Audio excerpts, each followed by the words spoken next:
All right. Hello and welcome everyone to today's webinar. See a few people saying hi in chat, Glenn and Ben. So hello. And I see we're still getting some people filtering in here. So we'll maybe just hang out for a minute or so and let people come in and join us. As one of my favorite YouTubers says, hello and welcome. So today we're going to be talking about getting started with virtual event streaming, and we'll get started in a moment. Um, yeah,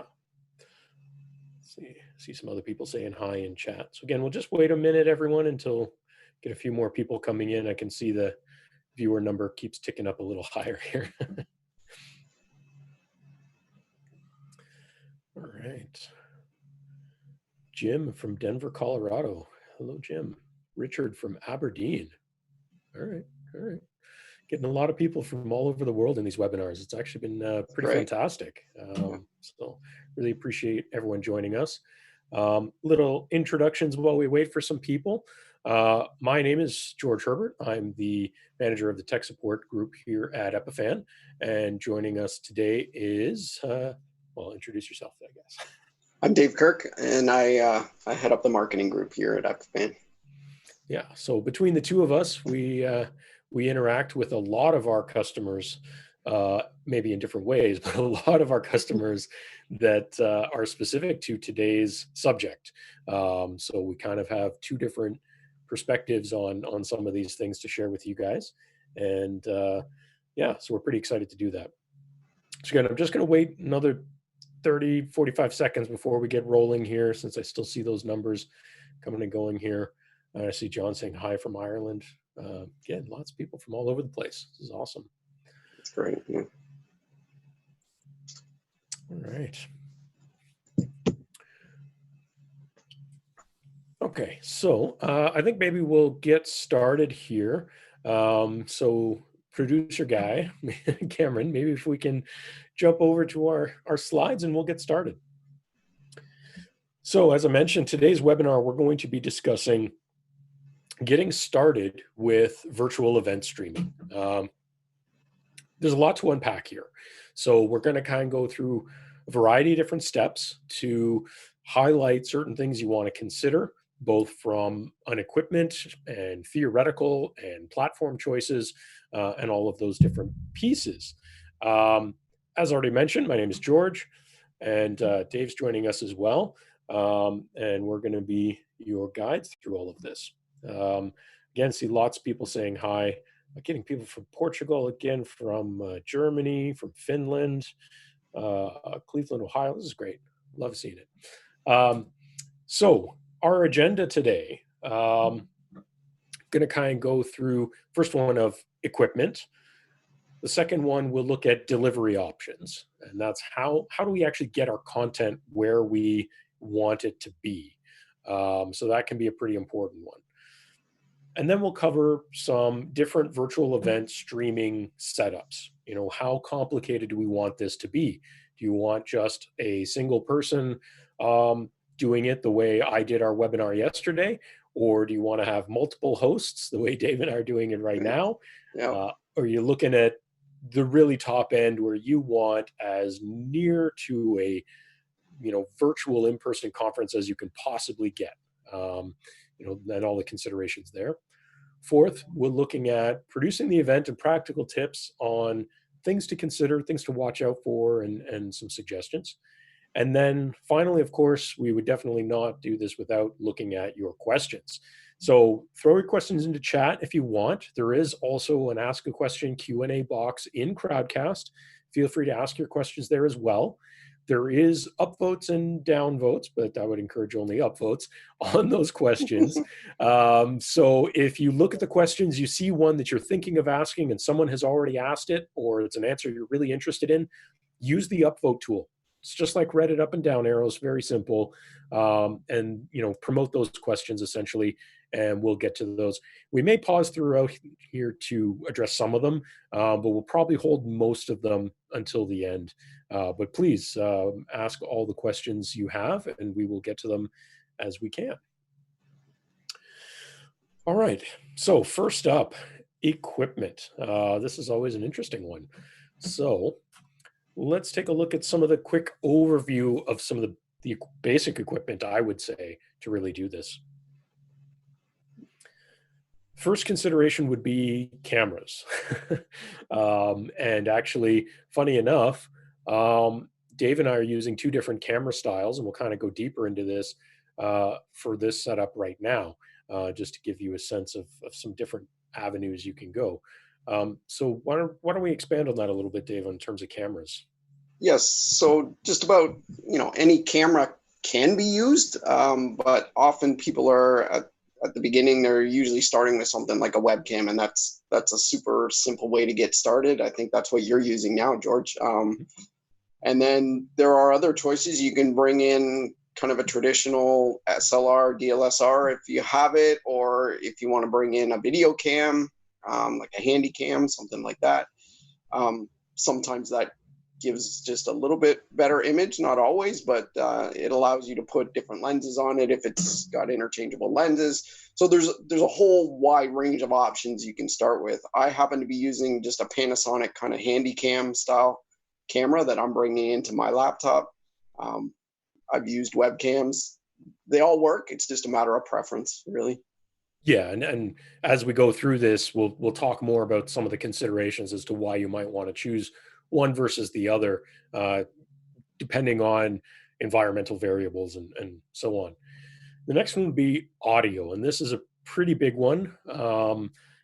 I think for anybody who's a repeat viewer of any of our webinars or our weekly live show that we do every Thursday, you've probably heard us say it before, but a very critical part of any online event is audio. Oftentimes, slightly weaker video is forgivable, but bad audio is practically never forgivable, I think. Yeah, you're going to drive your audience away pretty quickly if the audio is very poor. That's really hard for people to sit through and listen.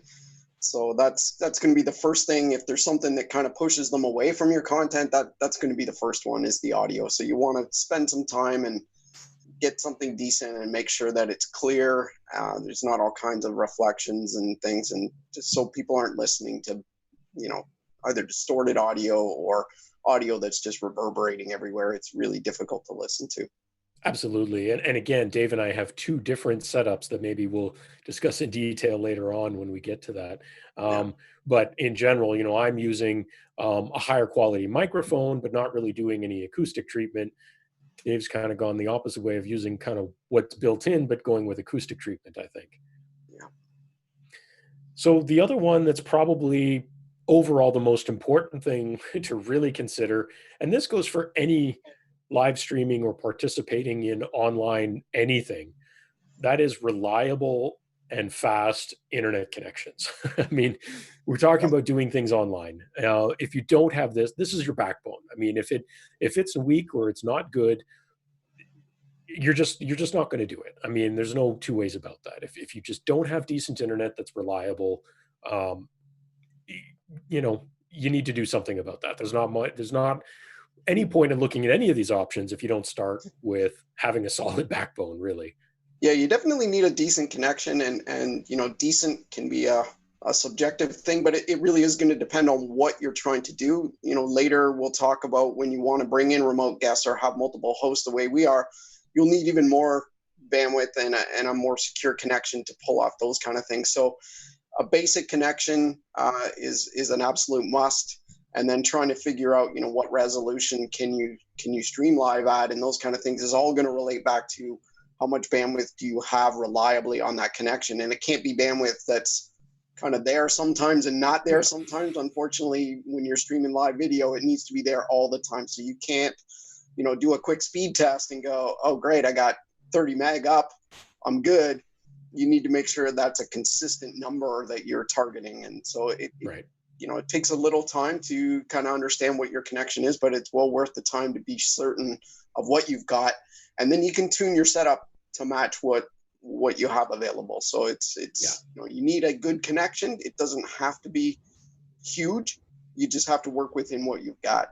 Exactly. But again, the more you have, the more flexibility and options you may have as well. So Absolutely. it's a good Yeah. place to start.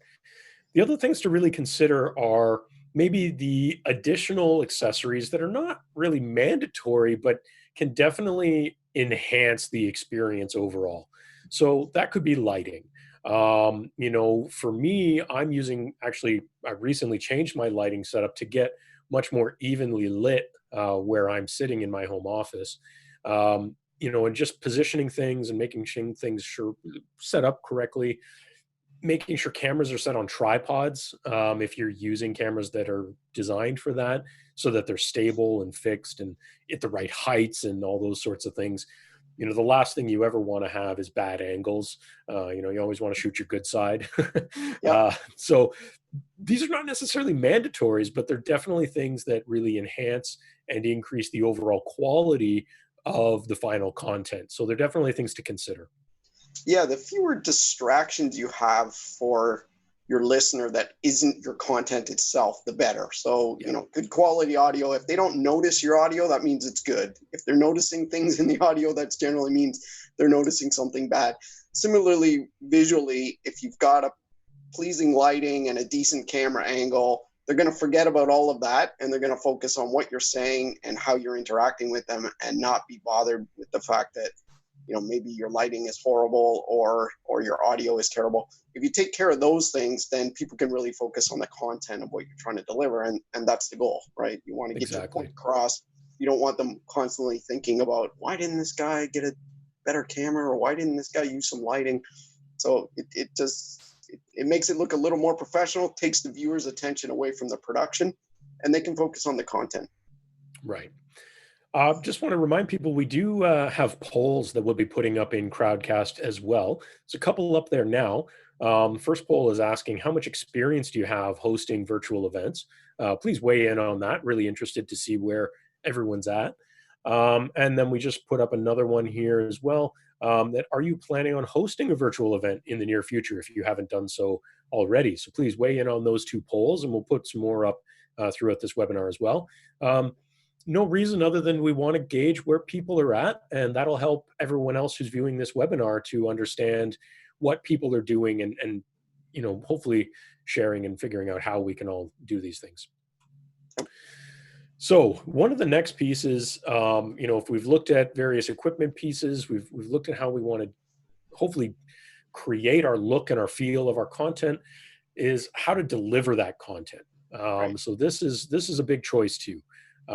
So I think this really breaks down into three primary categories. Obviously, the first one, everyone's familiar with that, especially these days, given the current global conditions.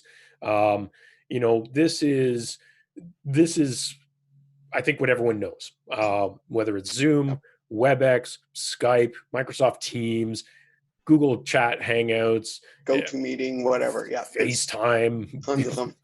Yeah. Facebook video chat, like whatever. Any of the conferencing software. The advantages of conferencing software, video conferencing software, is real-time two-way communication with potentially multiple participants or hosts or whatever you may need. The downside, I would say, is that these applications don't typically give you much control over the resolution of your camera image, or more importantly, the compression and encoding that they're doing on the video.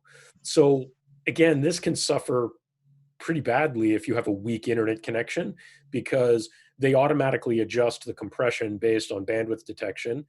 And those algorithms are not that great. I would say they're overly conservative in a way. Like they sometimes over compress when it may not be necessary, I guess, is the better way to say it. It's really optimized for reducing that latency because it's meant for that two-way communication, right? So those codecs are all trying to compress your video and audio as quickly as possible to get it to the endpoint so that there's very little delay in the interaction, which is great if video conferencing is what you're doing. And if you need that real-time two-way communication, this is the right tool. Yeah. But not every situation calls for that real-time communication, similar to the way we're doing it today, right? So George and I can communicate very quickly with one another. But we're not bringing kind of our audience in through Zoom or through Microsoft Teams or something. Instead, we've chosen more of a broadcast kind of flow, and that leads us into one of the kind of two next categories that we can talk about. Yeah, well, and the first one there, just the last touch on conferencing, is that it's good for smaller groups, right? If you're talking maybe 50 or less people, and even then, when you get 50 people in a video conference, it can be chaos. So, you know, for smaller groups, conferencing is fantastic. But if you're starting to deal with larger audiences, and this is leading into these other things, especially how we're doing this webinar, for example, you might not want the chaos that can ensue with those conferencing tools. You might want to shift towards the direction of using a pure live streaming setup where your viewers are essentially just consumers and not necessarily participants beyond viewing participants. That's right. So the advantage there, of course, is you can host unlimited numbers, I suppose. You can have control or more control over the quality, the resolution of your content because you're doing a live stream. Downside being there might be some latency between what's happening in real time and what your viewers actually see. Now, that's usually not a problem with large quantities of viewers because they don't know the difference anyways.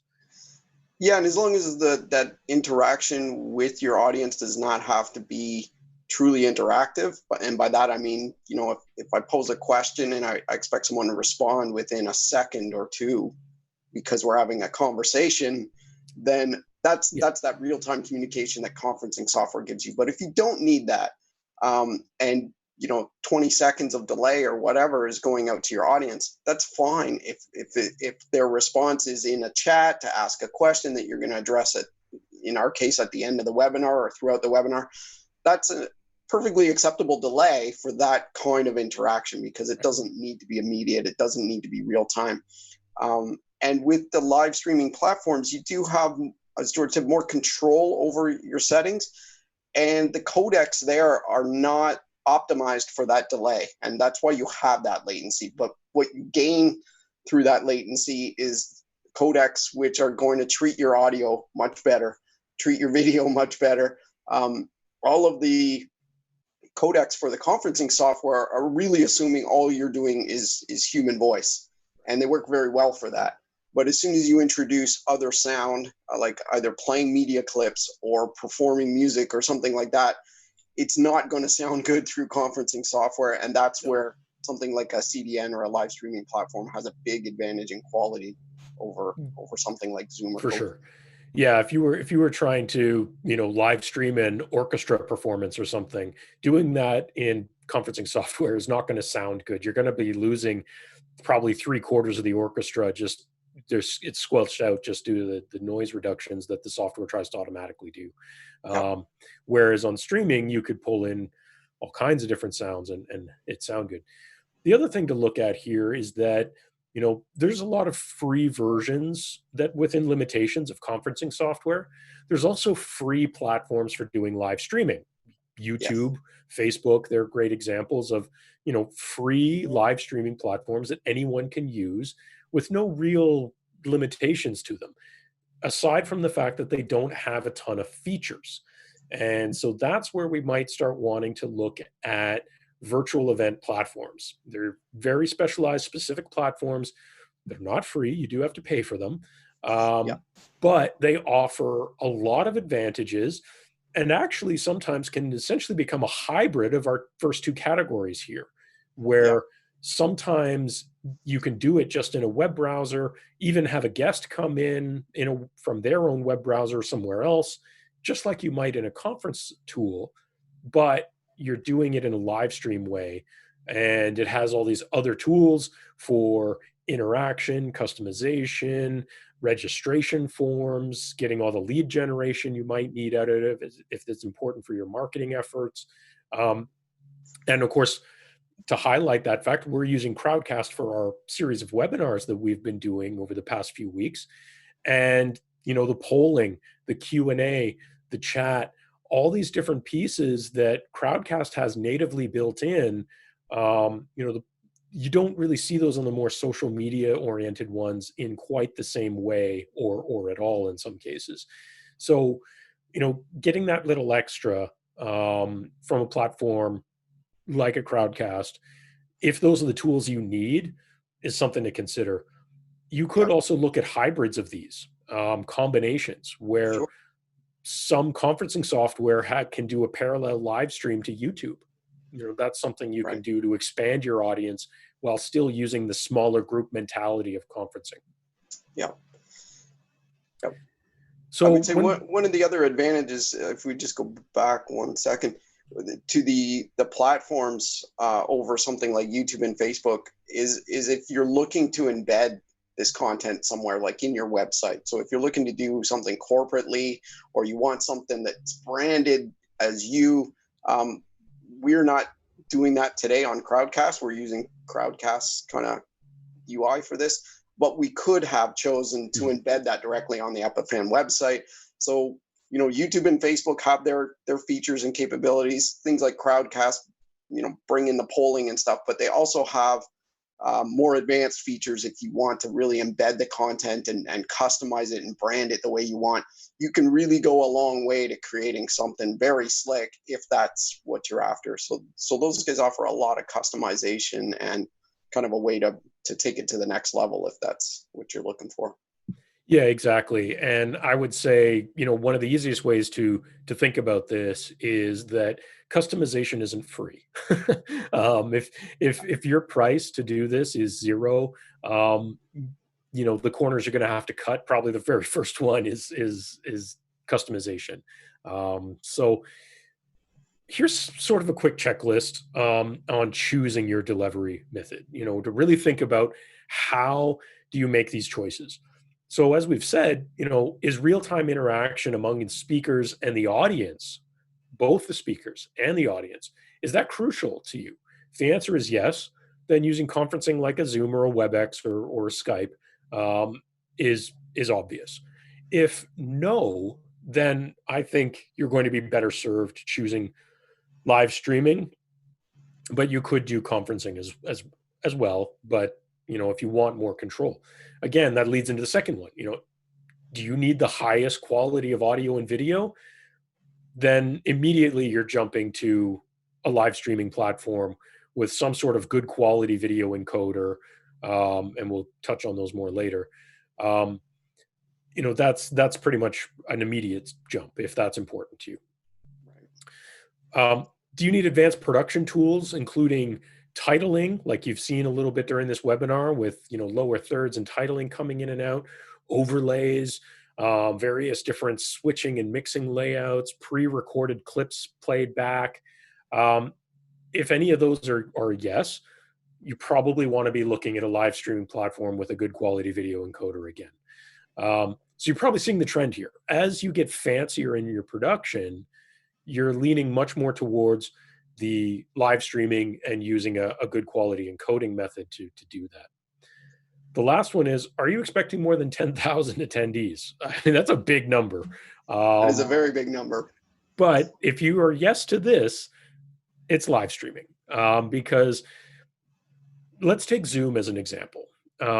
Zoom can host somewhere between 50 and 100 people in an active call, meaning they can all participate, talk, and be on video together. It's chaotic, and I don't recommend it with that many people. 50 is about where I'm just start to lose it. But there is the possibility within Zoom to do Zoom webinars where you can have essentially passive viewers inside of Zoom, and that limit is 10,000. Of course, if you're looking at live streaming like a YouTube Live or Vimeo or whatever platform you choose to use, or even Crowdcast, it's virtually unlimited. There's nothing to stop you from having 1 million viewers if you want. Right. And we do see that quite often when you're looking at product announcements, for example. Just earlier this week, OnePlus, the cell phone company, was launching their new cell phones. And they had over 200,000 people watching on YouTube for the product announcement, and that's pretty good for them. When Samsung or Apple does that, it's in the millions. Massive, yeah. So those are the things to consider when you're talking about these things. And that type of usage is kind of exactly what we're talking about today, because people attending those types of launches in person, at least for 2020, look like they're not going to happen. No. And I believe Microsoft actually announced that up and all the way through, at least halfway through 2021, they will be virtualizing everything they do conference wise and announcement wise. So this is going to be here for a while. Some of the other tools that we can use to sort of enhance this. This is a quick list. We use some of these, we don't use some of these, but they're ones we found and kind of explored a little bit. But these can enhance your toolbox. So Hey Summit is a virtual event management tool. It basically can help you create a base where you can get management of registrations, speaker management to line up who's speaking when and on your agenda and schedule, routing attendees where they need to be, building all kinds of different tools, having pre-recorded sessions hosted. There's a bunch of organizational tools there. And if you're talking about maybe multi-vendors or multi-points, you're trying to get to that virtual trade show, I suppose, those are some of the tools you might want to consider. If we're looking at things like, if we're looking at some of the other things, Remo does some visual virtual networking tools. Again, just helps you enhance some of the things you're doing. Some of these other ones are audience engagement. So there's a bunch of different possibilities here, depending on what it is that you might need. vFairs and Six Connects are similar visual virtual trade show platforms where they can have, in some cases, literally virtual booths on a bigger web page, I suppose, and you can click on which ones you're walking to, and it's going to have their materials, it's going to have their videos, maybe directly links to online conferencing breakout rooms where you can start a conversation with a salesperson or a marketing person. Lots of different possibilities there. So the tools exist, and you might want to look at these as a short list to see which one might fit your particular needs the best in the type of event you're trying to host. And speaking of which, we have a poll up there as well that is asking, what type of event are you looking to host? We also have another one up there as well. Do you have any experience, in the following virtual event hosting tools we've been talking about? So the next one is the setups. So we've kind of talked a little bit conceptually at this point. So now we're going to get a little more technical, talk about some of the detailed parts of these setups and where we might want to go with them. The first question you have to ask is, what format are you going to be doing this in? So Dave, I think you've probably been in both in person and virtually a part of all of these. So yeah, and it pays to kind of think about this in advance, because it will affect those tool choices that we talked about. We talked about number of viewers and whether you need interaction and that kind of thing, but also you need to think about what is it you'll be presenting and how are those presenters organized, and do they need to interact with one another, or are they coming in succession where it's a bunch of training sessions back to back where only one speaker is going to actually be active at a time. That's a little easier to manage than multiple speakers who are interacting in real time as you're capturing them. So some of this will also have to do with not only the technology available, but how many kind of people you have kind of putting this show together, because to be on camera and speaking to the audience is one thing, handling chat and doing moderating comments, and then if you're trying to switch in guests and do all that, it's a lot of stuff going on at once. So the single presenter mode is obviously the most simple one, where you can just be a one person on camera. You don't need to be about switching in remote guests or having people talk over one another. It's much easier to manage from a production point of view. But it's more interesting when you bring in multiple people and there is some interaction. So that's the trade-off you have to think about at the beginning to try to understand what do you want your event to look like, and how many presenters do you have and how are they organized. Exactly. kind of move forward from there to choose your tools and your equipment and plan your event. Yeah, and in many ways, I would say, what you and I are doing right now is the two-person interview with a screen share. Yep. That's essentially what we're doing right now. So let's look at some single presenter setups. How we might accomplish something that will deliver it. This is maybe the quick and dirty. Yeah. It's the basic, but there's a lot of possibilities here as well. One of the most basic options, of course, and this is actually what I'm basically doing for my end at the moment, and that's the webcam with audio. Could be a large audience, could be a smaller audience if I'm doing it live streaming.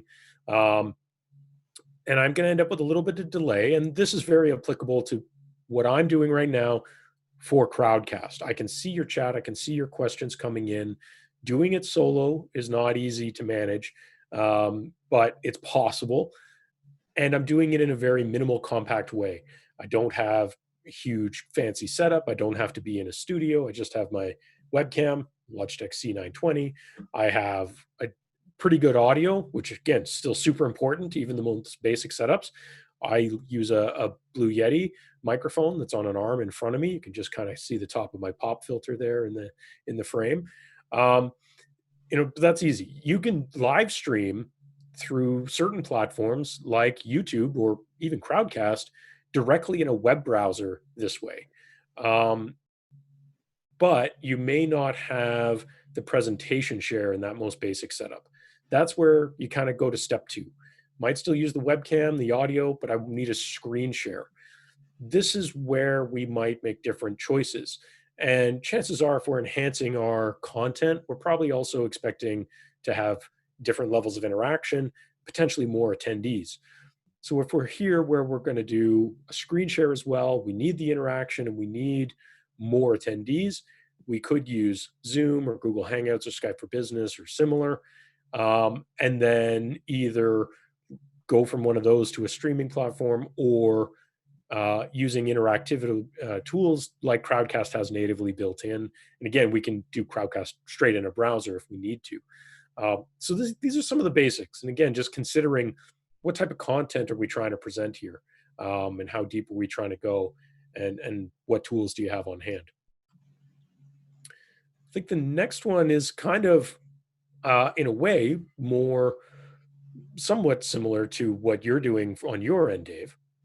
Yeah, it's very similar to what I have. So what we've got pictured there is basically a camera on a tripod, and then coming into an external capture card. The one we've shown is the AVIO, which is USB based, and that's what I'm using. So I just plug that into my laptop, and then from there, I'm able to capture that video. And then on the audio side, I'm actually using a USB mic as well. So it's a Clear One mic, and I just have it plugged in. So with 2 USB connections into my laptop, I've got my camera, which I can place wherever I like to get the shot I want or the framing I want.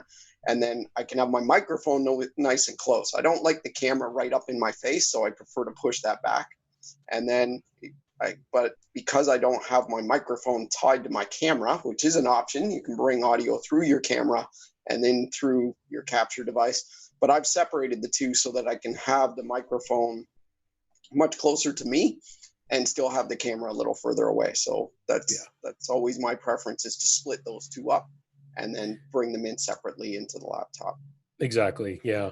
And again, with using this setup, with using a capture card like our AVIO, that camera essentially becomes a webcam through that capture card. So you can still do YouTube in a browser or Chromecast in a browser or Zoom calls, which actually, pulling back the curtain a little bit, what we're doing right now for Dave and I to interact with each other. And so still have a lot of platform possibilities here, from the basic all the way up to the more advanced, just using a decent camera and a capture card. I know our producer Cameron, his setup at home, he's actually using a Sony A6300 mirrorless camera in basically the exact same setup as well. So, there's a lot of possibilities there. When we want to take a step further, though, maybe we need multiple cameras, maybe we need to step the overall audio video quality up quite a bit. We need to, as we've talked about before, maybe stream a concert, or something that's just complexity wise, especially from an audio perspective, more involved. Um, that's where you might want to look at taking it up a notch. Yeah, I'd say even from the video side, once you get into multi-camera, and there's lots of scenarios, even from like a simple cooking demonstration. You may want to have an overhead camera for your countertop or your stovetop, so that people can see what you're preparing. But at the same time, you want to be able to interact with the audience. So you're going to want to be able to switch between those two views every so often when you're explaining something, or when you're showing something, on the countertop or the stovetop. Lots of people doing product demos or these kind of things. Multiple camera angles really add to the ability to show that product in detail and to be able to give a kind of better presentation of what it is here. So the multiple camera thing comes up more often than you might think, right? When you're not just speaking and all of a sudden there's things you want to show that aren't necessarily, PowerPoint slides or something you've got sitting on your laptop. That second camera comes in very handy and allows the presentation to be a little bit more dynamic as you switch between those two views. And it means you're not moving a camera around if you want the audience to see something different. Right. You have those two cameras set up in advance and you just switch between them. It makes your production that much more kind of slick and easy to manage as the person trying to get those views out. Multi-camera really changes the quality of the presentation in several ways. I mean, obviously, makes it more engaging. A single static shot like you would get with a webcam is pretty boring. You don't want your audience falling asleep. You want to make sure things change up a bit, move around. You want to, do some mixing and switching like we've been doing in this webinar. But also, just again, if you have a product or an item that you're trying to show, those multi-angles are going to show it better. Picking up a camera and moving it in the middle of your event, getting a minute or so of shaky cam like someone just dropped their GoPro out of a helicopter. Nobody wants to see that, and you don't want your audience getting sick from motion sickness. So you definitely want to have, fixed positions for those cameras if you are using multiple cameras, unless you have some sort of fancy robot. But I don't think this level is quite there yet. No, and I mean, in this diagram, we're showing what look like some fairly advanced broadcast cameras, but these cameras can be anything. You could have one webcam doing your overhead shot and a different camera on you as the talent. Exactly. So it's not necessarily a super costly option to involve multiple cameras. Cameras can be anywhere from $100 on up, right? So sometimes getting just an inexpensive second cam for that extra shot you need once in a while makes a big difference to the production, but very little to your kind of budget as you put your gear together. Exactly. Of course, we're funneling all of that, including high-end audio in this diagram, into a hardware encoder. The one pictured here is our Pearl Mini, but funneling those multiple signals into a hardware encoder that's doing our live streaming for us, and it's pushing it out to a platform of our choice. You'll notice, compared to the previous slide, Zoom is now off the list. And that's because Zoom doesn't interact with hardware encoders like this directly. It's not really what they're designed for. A hardware encoder is strictly usually about live streaming and or recording. So in this case, if we're stepping up to this quality level, we've already accepted we want that higher quality, so we want to control it. Zoom from a quality is now kind of off the table a bit, and we're looking at platforms, maybe a free one like a YouTube or a paid service like a Crowdcast or others, that's going to allow us to have maximum image quality and some different tool sets, and very likely a larger audience is why we care about that larger or that higher quality. Absolutely. So the other challenge, of course, is hosting remote guests. This is where things start to get complicated. And just before we jump into that, there is a poll up there. Poll we just put up a little while ago is, if you're planning on hosting a virtual event, which format are you considering of the ones we kind of just touched on and we're still talking about in some ways? Yeah. Hosting remote guests. This is where things can get a bit tricky, depending on maybe where you found yourself from those previous questions we were kind of posing. Um, Obviously, bringing in a guest via video conferencing is super easy. Right. That's obvious. So if you need to bring in a guest and you are already hosting, all of your attendees are already in that video conference, you're basically done. That's super easy. No big deal.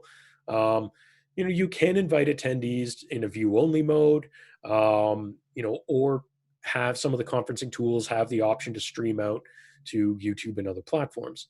Um, you and your guest can obviously share a screen so that you can do a presentation. So that's a very easy to use one, and one that I think everybody's pretty familiar with these days. So if your guest isn't used to doing this, they're going to adapt to that pretty quickly. Right. Yeah, it's not a big leap. Most people have done it to some degree, and every tool has similar kind of controls to share screens and items and things. Once you get a little bit familiar, take a little bit of time to navigate the platform, it's really a simple kind of way to do the remote guest. Yeah. It's the easiest by far. Exactly. The other option would be some platforms, and again, kind of calling out Crowdcast a little bit here. And Facebook does have this option to some degree, but mostly only on their mobile app. So I don't totally love it myself. But you can bring in another guest from using essentially an under the hood WebRTC. They don't really call it that, but there's inviting a guest into your stream that you're already using on that platform. This is usually limited to 2 people in most cases. Some platforms allow more, but it's usually fairly limited to the number. Some of those platforms allow you to do screen shares. Crowdcast does. The advantage here is that you might be able to leverage some of the tools that the more advanced platforms like a Crowdcast offer, but it may be a little more complicated for uninitiated because it's not just Zoom. There's a little more to it. There's a few more steps to it, and you might have to teach them how to do it. Yeah, and you want to be aware. I was going to jump in there. You want to be aware of your guest's internet connection at this point as well, right? Up until now, it's all been kind of your own internet connection is kind of what's most important.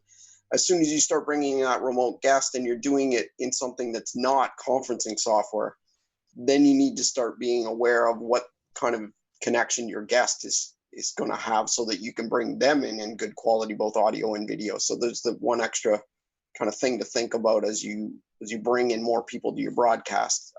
You need to worry more broadly about network connections and how that's working. Yeah, definitely. The other one, and this is definitely the most challenging of all of them, is the multiple speakers interacting with each other and potentially having a large audience. Yep. So this is the difficult one.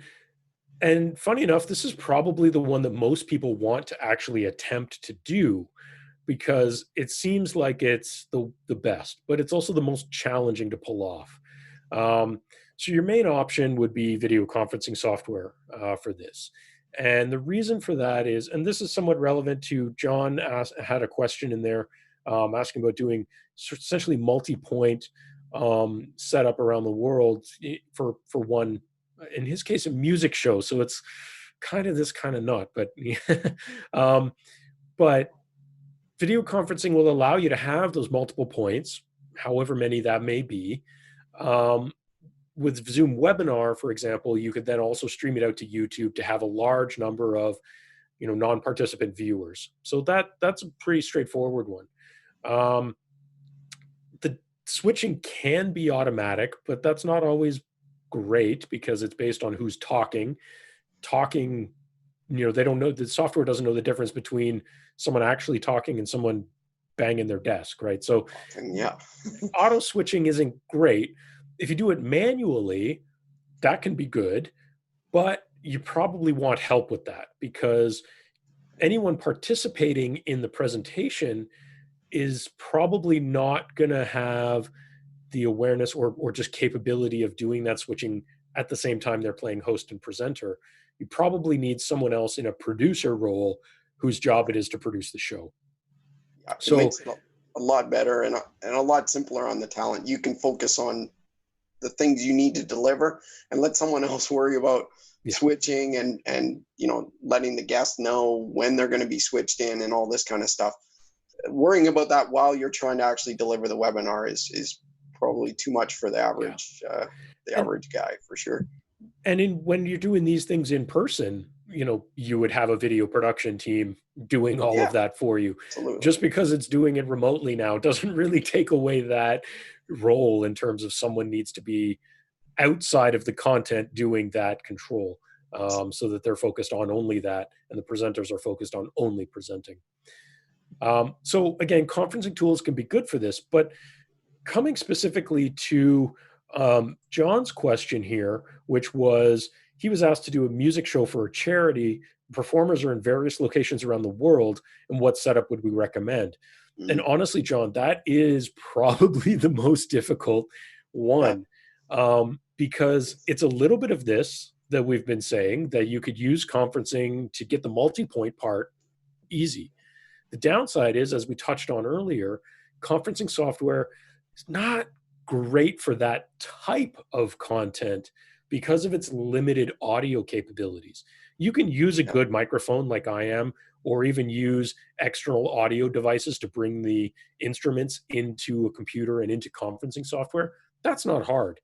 But the codecs, the audio codecs and sample rates and compression that these conferencing tools use kind of ruin the music in a lot of ways. And so if your viewers difficult.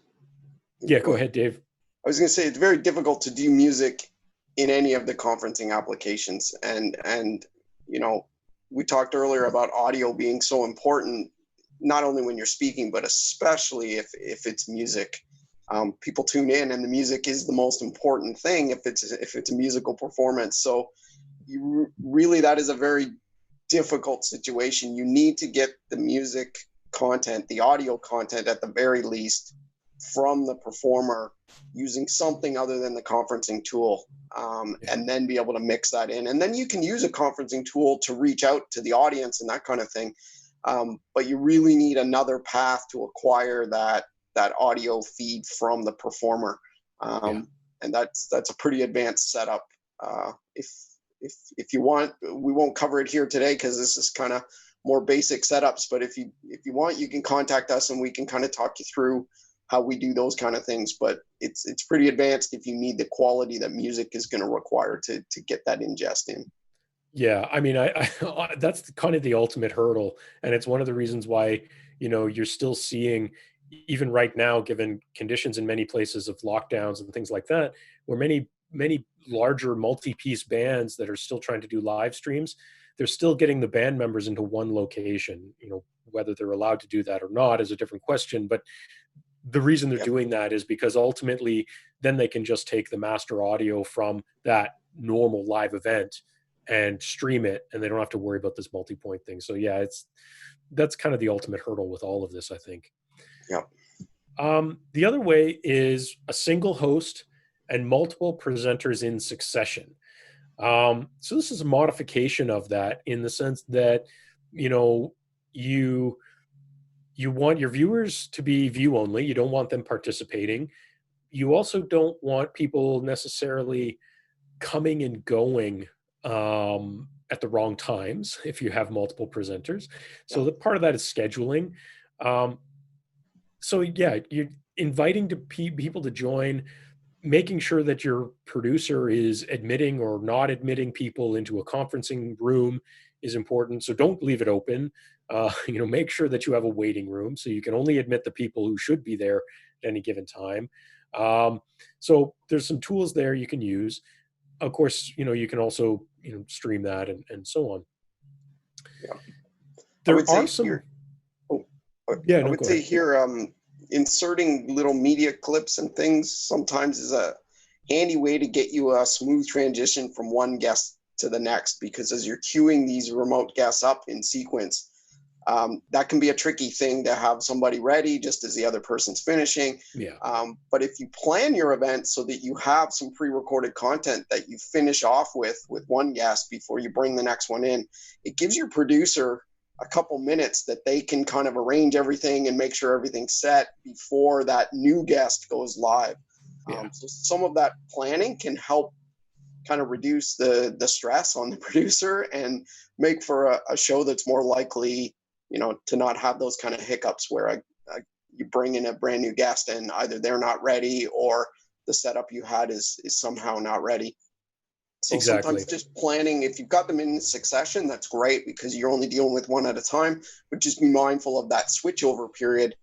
Build something in there so that you've got a fail safe you can flip to if something's not quite right, and you can get it adjusted behind the scenes before your crowd is noticing.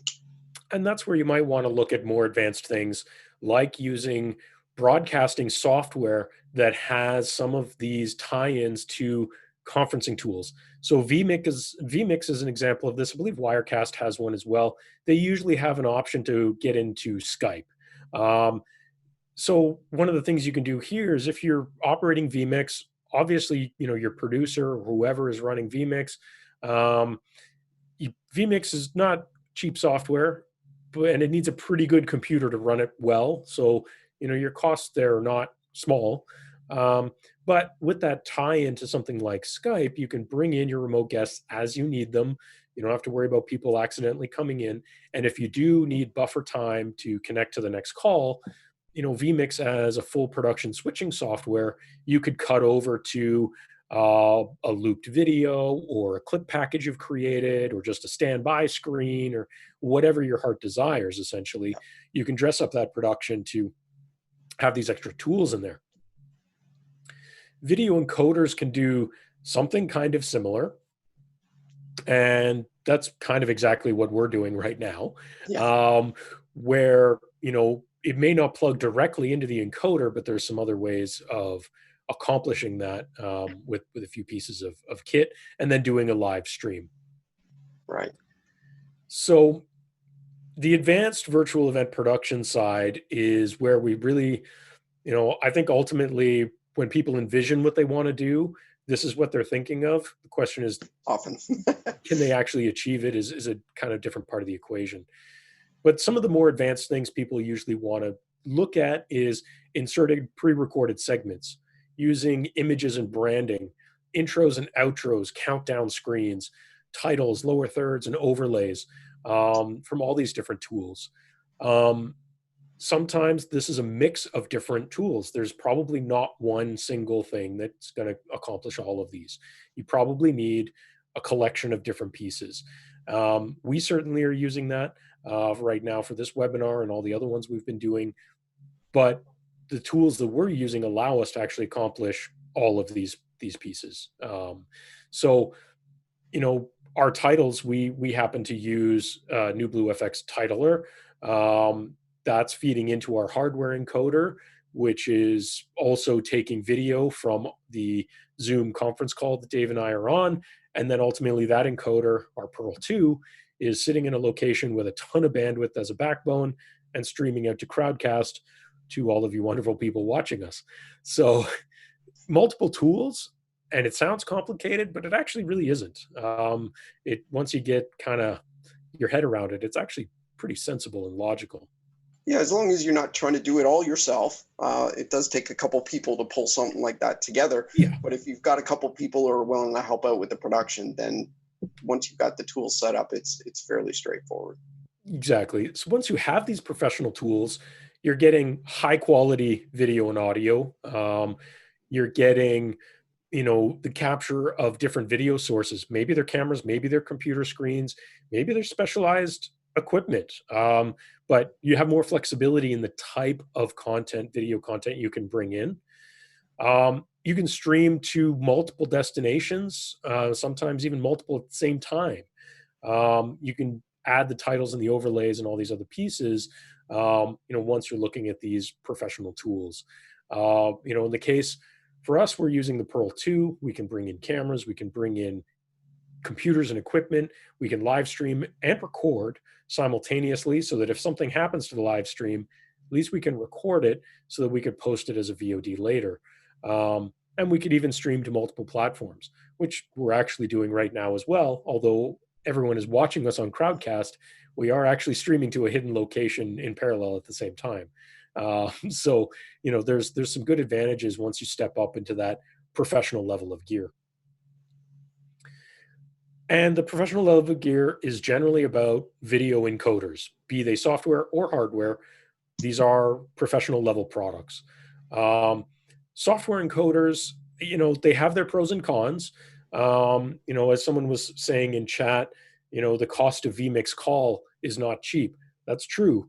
But that's part of it. It's not free to build these things. It costs money to run these things. So there's a cost associated to it.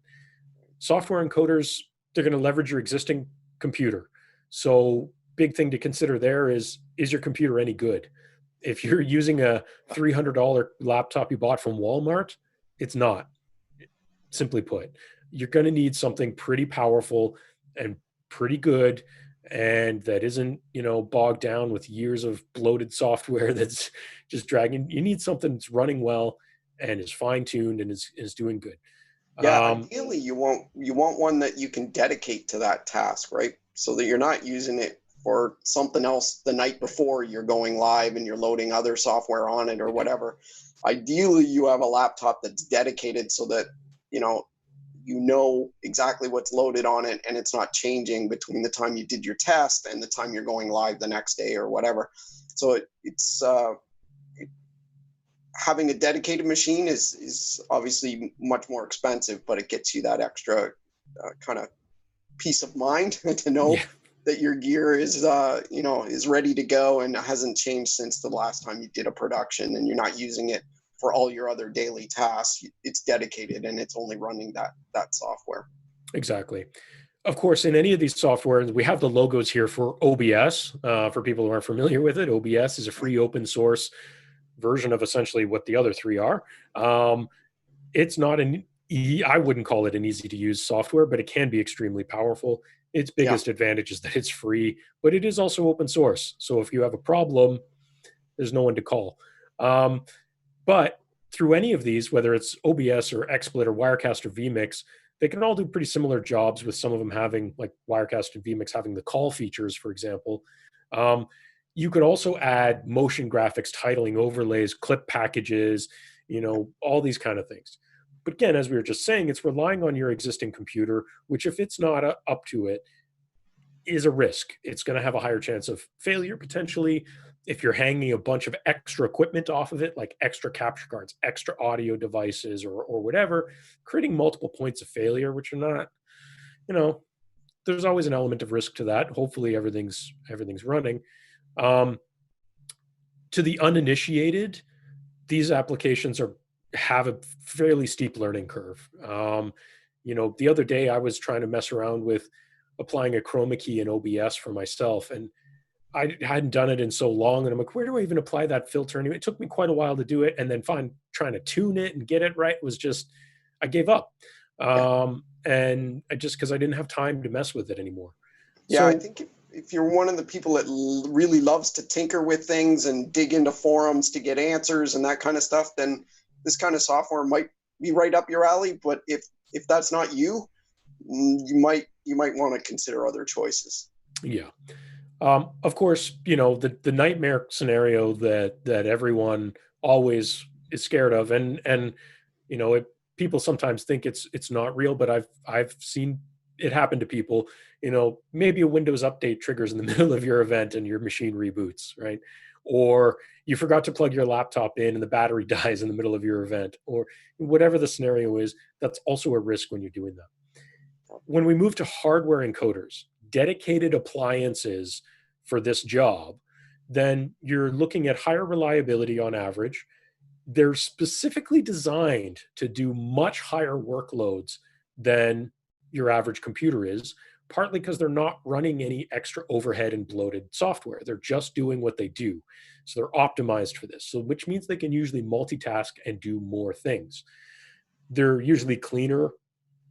It's usually less extra pieces in terms of you not needing to hang capture cards and audio interfaces off of it. Right. You can still do a lot of the layout design, mixing, and switching. And in the case of our products with the Pearl Mini and Pearl 2, I would argue that designing those scenes and layouts is easier than it is in those software packages. And, they're also somewhat limited intentionally by design to streamline things so that you're not necessarily going to make mistakes in the same vulnerable ways. Like they're somewhat protected by just limitations of the machine to a degree. Yeah, and it's So easier to use, right? So as powerful as OBS and vMix can be, as you mentioned, there's a bit of a learning curve, and the interface can be a little bit intimidating. And as you mentioned, sometimes even if you've done something before, it's buried fairly deep in a menu. It's not obvious how to get there. And when you're live and something happens, you don't have time to dig through menus. You want that quick button that says, switch me to my, my safety shot.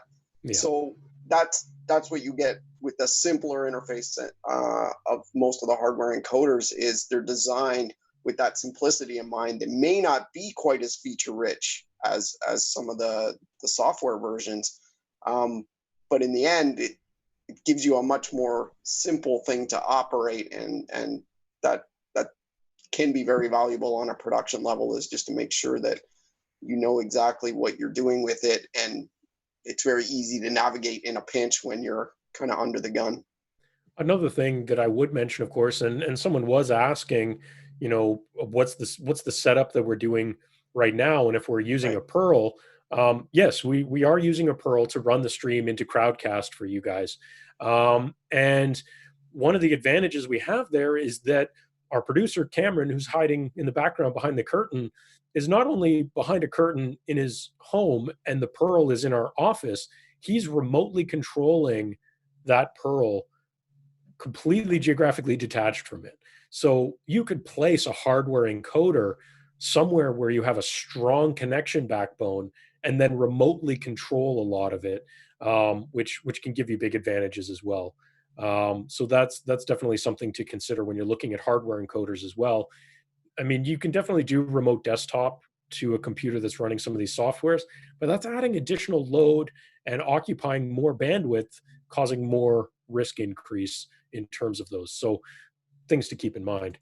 Um, let's see. I think we have a slide. There it is. Yeah. Yeah. So someone was also asking again that same question of how are we doing this setup today for this webinar exactly? For those of you who've seen multiple of our webinars over the past couple of weeks, this is the exact same setup we've been using for all of those webinars and the setup we're doing on our Thursday live show. Basically, Dave and I are in a Zoom call together. I'm sharing the presentation in that Zoom call. We have a hidden third participant in that Zoom call that is a computer that is running an HDMI output from it into our Perl encoder in our office. What we're then able to do through the production tools that Perls have in terms of their cropping, switching, mixing, is trim out a lot of the ugly UI elements of Zoom, clean it up a bit, make it look the way we want it to look, mix things together in more appropriate proportions, and live switch between them as our producer feels fit. We can then, the Perl is then doing it's also ingesting titles, I should say, from a machine that's running New Blue FX Titler. It's ingesting those titles and lower thirds and our countdown timer, intro, outro bumpers over NDI. We're also doing a local recording on that Perl as a backup. And then we're also live streaming using RTMP to Crowdcast, which is where you guys are viewing it. Our moderators are looking at the polls and the questions and all of those things. Speaking of which, there is a poll up there right now. Is what's your number one concern about hosting a live event? So feel free to weigh in on that. But this is the flow. So, we have variations of what Dave and I are doing into Zoom. Again, I'm using a Logitech C920 webcam, and I'm using a good USB microphone. Dave's using a Handycam and a capture card and a good USB microphone. And I'm doing the PowerPoint presentation, of course, in Zoom. And then we're taking that all into our hardware encoder. One of the things that this allows us to do is we could try live streaming directly to, let's say, YouTube from Zoom, or doing a Zoom webinar specifically. We've experimented with those and we didn't love it. It didn't allow us to add some of the extra production things we wanted, and honestly wasn't that reliable. And it bottlenecked us in ways we didn't want, because again, it added an extra load element to the Zoom call that made some of the automatic compression adjustments less than ideal for what we wanted. So minimizing how much we're doing in Zoom became important, and then leveraging the external encoder to step it up a notch, add our extra production, and kind of create a better quality experience overall, is what we have found to be a very positive experience for us, and hopefully for you guys. So one of the next pieces is actually running your event. This is obviously a whole separate challenge aside from those things. And when we want to look at this, obviously, like anything, whether it's in person or virtual, you got to take your time to prepare for it. You need to promote it. Ideally, rehearse it. I'm not going to lie, we don't always do that. But at least get an idea. Hopefully, it's not the first time you've looked at the slides. And one of the things that I'm going to admit we're a little slow today, but staying on track, keeping pace, knowing the cues, all these things. This would be the same if you were doing it in person as well. That doesn't go away just because it's virtual and online. Obviously, encouraging the viewer engagement, with polls, quizzes, chats, questions, all that kind of stuff. Trying to practice the moderator workflow as best you can. Not always possible just due to people's schedules, but if you can. Recording separate ISOs or having a backup so that if you need to post something or edit something afterwards for VOD content, I think that's probably a critical element of this as well. Yep. At the very least, you want to trim off your kind of dead. Show will be starting soon kind of stuff when you post that VOD, because if you just record it, on YouTube or whatever, you're going to have, if you went live 5 minutes early to allow people in and that kind of thing, you're going to have that full 5 minutes on your VOD. So at the very least, you want to be able to go in and chop that off. But having those ISOs just allows you to go and clean things up a little bit, and sometimes reuse the content for other things, which we've often done, where we've had little segments of a webinar and we say, you know what, if we cut that 5 minutes out, that would be a great little piece to send to somebody for this or that. And it just allows us to, recreate little bits of that with all the pieces that we've recorded. Absolutely. So some of our production tips that we would kind of pass on to keep in mind is lighting. We kind of talked about that a little bit near the front, is think about lighting. If you're dealing with natural light, make sure it's not totally blowing you out. I have a window that I can touch from where I'm sitting. And if I didn't have a blind over that, the entire left side of my face would be completely blown out with natural light. And it's not even a sunny day. So that's important. Thinking about camera angles as well. This is a general thing, especially for anyone doing this from their home. Be conscious of what's behind you. Ideally, don't have any doorways behind you. Think about dressing up the set. Dave and I are accomplishing that in different ways. I'm actually using a green screen where Dave has a practical set. Keeping it simple but effective. Monitoring your stream. Now, maybe that's the producer's job if you're involving, in our case, a third person or even a fourth person as moderators and producers. Make sure they're monitoring it and paying attention and feeding you bits of information you might need. Always make sure you have backups for anything, but for batteries, if you have anything that runs on batteries. For example, if you're using DSLRs or mirrorless or micro four thirds cameras, make sure you're using hardwired power supplies and not batteries. That can be very critical. Often the lav mics are battery powered if you're using wireless mics, and that's one that catches people all the time. So, and lav mics are a great choice to use, but make sure you're putting in fresh batteries. Yeah. Test test everything. Double check your bandwidth a dozen times before the day before, the minute before, like just double check everything. Do some dry runs when you can. Just kind of get a feel for it and how you're going to control it, know who's going to do what, and just double check everything. I saw some recent examples of people doing stuff where for the first 2.5 minutes of it, they didn't even have their audio turned on, even though they thought they were unmuted, and it was just nothing. They basically had to restart. Trying to bring in guests totally fell down. So these are things like double check them, make sure the group understands what's happening and when, and double check it all. Yeah. So that's going to take us to questions. I know there was a bunch of chatter in chat there about vMix Call and costs of that and how well it works. That's awesome. I'm not going to be chiming in on that myself. I'll leave that. It looks like you guys had good discussion in chat about that. But there is one question here that's been upvoted a couple times from Richard. And the question is, I'm a tech for a university looking to replace on-site day-long conferences with virtual conferences. In your experience, which platforms have you found which provide the best tools for behind-the-scenes manual management, switching, and moderating?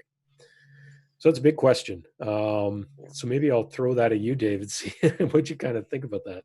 Yeah, it's a difficult one because I need to understand first how sophisticated is the production, right? Because in some cases, if it's a day-long conference, but it's breakout rooms where it's single person presenting and they're coming up to a podium, sometimes that's a very easy thing. I would say as long as you can capture the slides separately from the camera, so you've got two inputs that you can switch between rather than trying to capture the whole scene with a camera and then, crop in on the slides when you want to. You need to have those as separate feeds. Some of our products are designed to do exactly that, bring in multiple feeds, let you switch cleanly between them, and even, as George mentioned, remotely operate them and remotely monitor them. So that's another consideration. If you have many of these rooms, breakout rooms going on at the same time where there's seminars on different topics all being done in parallel, then you're going to need something that allows you to monitor all of that going on from one place, because you can't be running from room to room just to see, is the audio still good? Did someone step in front of my camera? You need to be able to remotely monitor those things and have a preview of what's going on in those rooms. So it really depends. You could start with something quite simple if it's a single room, if you're just doing, say, the general information session or the keynote talk, and then the rest is done through conferencing software or however you're going to deliver that. That's one way to do it. If you're trying to do the whole kind of day-long conference on like a streaming platform or something, then your production planning has to be a little bit more. And then I think you're into probably a pretty advanced encoder that would allow you to kind of insert media, as we talked about, being able to insert media between segments and these kind of things to allow you a switch over of speakers. And so you're not pointing a camera at an empty podium for 5 minutes in between. And so I think generally, if you can get yourself a production switcher that will allow you to insert some media, that will go a long way to allowing you to have kind of a seamless conference. When people are there in person and there's a 5-minute break, it's great because people go grab a coffee or they chat with the person next to them or whatever. But when you're not there in person, the last thing you want to do is have a stall in the middle of your presentation or between speakers, and then people kind of wander off in their home and they don't come back. So you want to make sure you hold them there, and that means having content in the changeovers. And so just having a good kind of idea of how you're going to switch between all of those things and bring new segments in. Any switcher that you can remotely monitor, I think, is probably a good choice. Yeah. This actually reminds me, I had a very lengthy and very good conversation with a prospective customer earlier today, who was doing something a lot like what I think you're trying to accomplish here, Richard. His biggest advantage, though, was that it was for a school setting. His instructors were still able to physically go into the classroom, but no one else is. So it's a single person in the typical lecture hall they've normally been doing. They'll go in and they'll do their normal class. But they couldn't send anyone else in. And so what he was needing to do is just have something that's going to take multiple cameras. He was talking about 4 cameras, mix and switch those, but the operator was in a completely different state. So you need something that, like you were saying, Dave, is remotely managed or potentially remotely managed. But they didn't have the layer of complexity of needing multiple hosts in different locations. It was a single instructor in a single location with a remote producer. From there, the stream, there's lots of options in the stream, right? You can, like we've been talking about, it could just go to YouTube. It could go to a more specific platform like a Vimeo or a Crowdcast. Or if you're an education institution, look at what content management systems you might already have. From our perspective, our Pearl products, Pearl Mini and Pearl 2, directly integrate with Kaltura and Panopto as content management systems. Those platforms offer live streaming and their own interactive tools on those platforms. So if you're an institution that has those types of tools already, then it might just be a question of what encoder do you need to fill in the gaps to get the content to the content management system. I honestly don't even know how long ago it was because I'm losing track of days these times, but we did a webinar not long ago on education, and we had a guest who was talking about doing exactly that, where they've even been loaning some of their instructors and professors, been loaning them the Pearl Minis that the school has in their library so that they can do the instruction from home, but all the data is still being fed into their content management system in the cloud. So, that's another possibility as well. So, Richard, I hope that helps answer the question. If you do want to follow up on that, please reach out to us and we'll try and help you further. Did have another bunch of questions in here now, so I'm going to go through these. Let's see. This one from Peter. What is the best multi-input switcher and streaming in hardware device? I'm going to give you a biased opinion of this and say either a Pearl Mini or a Pearl 2. I wouldn't say it's completely biased, though. Partly because one of the things that we try to accomplish here at Epiphan is to build a reliable device that's extremely flexible while also being simple and easy to use for a wide range of operators and at a reasonable price. There are definitely hardware encoders that are 2-3 times the price of a Pearl that do some things more. But they're way more complicated to use, and they're 2 or 3 times the price. So you just kind of have to ask yourself, what do you actually need out of that device, and who is using it? So I think maybe the unbiased side of it is that I do honestly, truly think that the Pearl encoders that we make here at Epiphan walk the perfect line between the cost, the functionality, and the ease of use. So that's my honest opinion. Another one here is what Crowdcast package are you using at the moment? I actually don't know which tier we're using. I think it's only the second tier business or something. I don't remember. We debated back and forth on how much we needed out of it. But we're not using the top tier. I know that. But I honestly don't remember which one it is, but it's somewhere in the middle. We probably could have used even the basic in some ways, but we've actually been using it quite a lot. So probably somewhere in their middle tiers is probably what you're looking for if you're looking to do multiple webinars or classes or whatever you want to call them every week. So that kind of runs through our questions. If anyone else in chat has any other questions, please throw them in there. Dave and I are here to answer those for you. But we're getting close to wrapping up on this. So If you have any questions or comments, please throw them into chat, throw them into the Q&A. All of our polls are there. So if you haven't weighed in on any of those polls, please feel free to do so.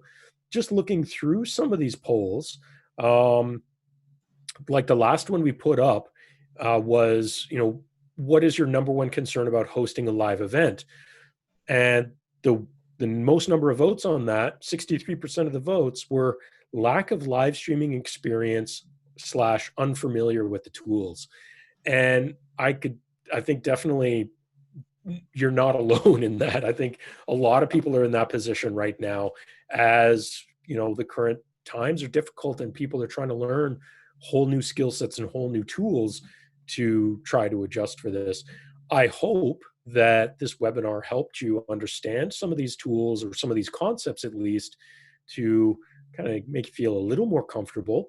We're going to continue to produce content both in webinars and on our weekly live show every Thursday at 3 o'clock Eastern, where we talk about all kinds of subjects related to this in some shape or form. So all the previous webinars we've already done are up on our YouTube channel. So feel free to go check those out, including some that are, the one yesterday was a deep dive on how to configure a Perl, if you want to go there. Some of the other polls, I'm just really curious in some of these responses. If you're planning on hosting a virtual event, what format are you considering? 50% number one response is multiple simultaneous talking heads, panel interview style, which is exactly what I suspected. Yeah, it's one of the most challenging, but it is what everyone ideally wants to do. Yeah, I would recommend, if you're, if you are a little bit nervous about getting started, as that previous poll indicated, that the lack of familiarity and experience is kind of the biggest challenge. Start with one of the simpler ones and build your way up. Do a one-person one, get familiar with that, add a little bit of production quality to that, and then start bringing in remote guests. Because I almost guarantee you, trying to go for the most difficult one right off the bat without a lot of kind of previous experience building up is going to be difficult. So if I had any advice, it would be start simple and build up from there. Yeah. And you're more likely to A, enjoy it, and B, have a more successful stream if you're not trying to kind of bite off the whole thing at the beginning. Just start small and then work your way up to something that's a little bit more complex. Yeah, exactly. So look, I went back up to the top poll. The first poll is how much experience do you have? Winning vote there with 51% was never hosted one. And that kind of makes sense based on the later answers as well. Next one was, are you planning to host a virtual event in the near future? 76%, yes.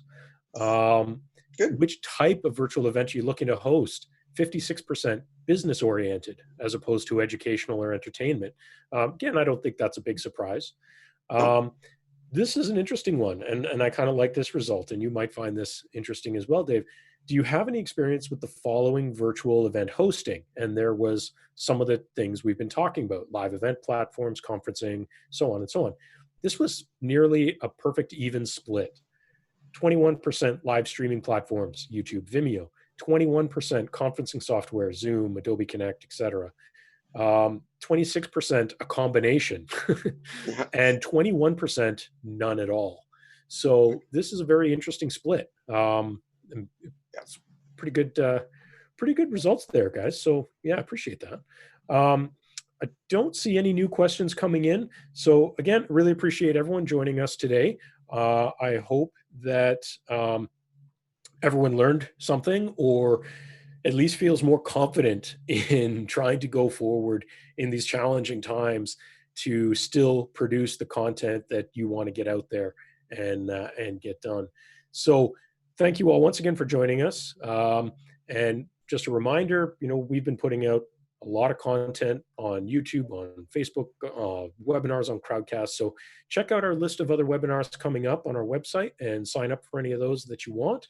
I definitely recognize some repeat names in this one, so we do appreciate you coming back for these. For now, that'll do it. We'll see you on the next one, and thanks so much. All right. Take care, everyone. Bye-bye.